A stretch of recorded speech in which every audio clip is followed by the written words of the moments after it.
Hai semua, jadi hari ini kita akan belajar tentang wujud zat dan perubahannya.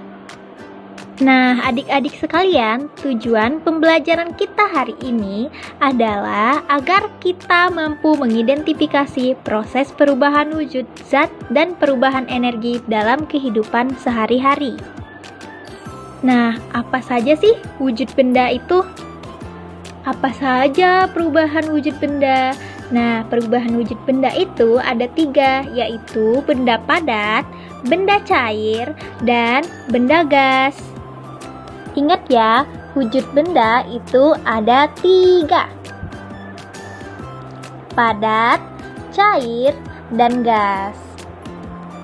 Benda padat. Nah, di sini kita akan belajar tentang sifat-sifat yang dimiliki benda padat. Nah, pertama ini adalah benda padat, bentuk dan besarnya tetap menepati ruangan.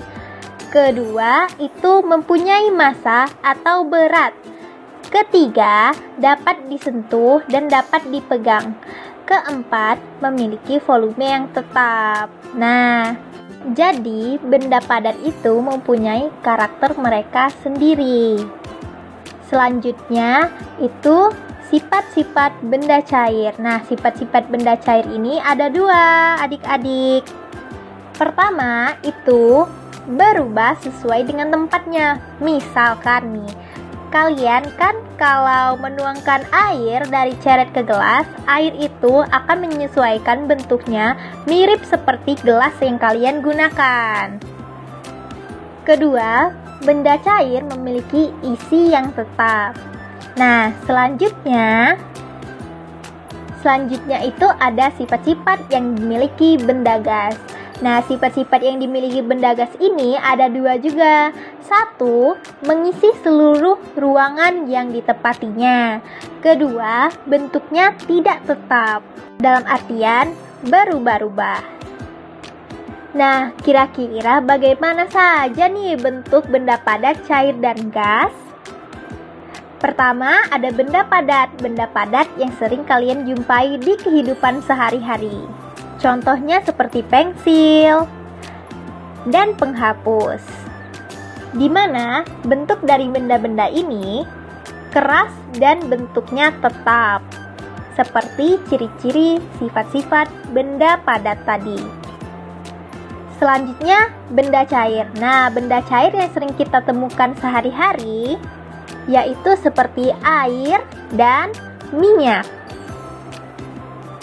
Lalu, ada contoh-contoh benda gas yang sering kita temukan di kehidupan sehari-hari, yaitu ada uapan air yang sedang mendidih. Nah, kalau ibu kalian masak, nah itu selalu ada air yang menguap ke atas jika air itu sudah matang.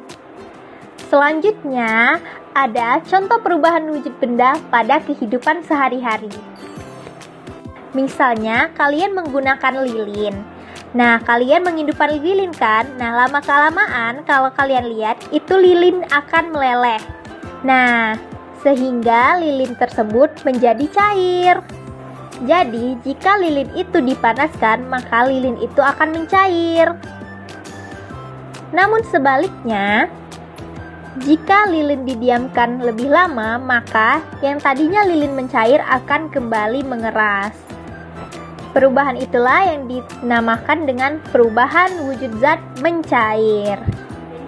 Selanjutnya, perubahan wujud benda cair menjadi padat. Nah, ada seseorang yang membuat es batu. Kalian pernah lihat pastikan, di rumah pun mungkin kalian pernah melakukannya. Yang awalnya airnya cair, nah setelah diletakkan di freezer, air tersebut akan menjadi es batu. Selanjutnya, perubahan dari benda cair menjadi uap atau gas. Contohnya seperti ibu kalian yang sedang memasak air. Nah, kira-kira apa sih yang terjadi jika air sudah matang? Pasti kalian pernah lihat kan? Pasti setelah air matang akan timbul uap. Nah, inilah yang disebut penguapan benda cair menjadi gas. Jadi, menguap merupakan perubahan benda cair menjadi gas. Kesimpulannya, benda cair adalah perubahan dari benda padat menjadi benda cair. Sebaliknya, membeku adalah perubahan dari benda cair ke padat. Sedangkan untuk menguap, itu perubahan dari benda cair menjadi gas. Nah, begitu ya adik-adik. Jadi anak-anak harus ingat dan harus tahu apa itu benda dan apa sifat-sifatnya dan bagaimana perubahannya. Terima kasih.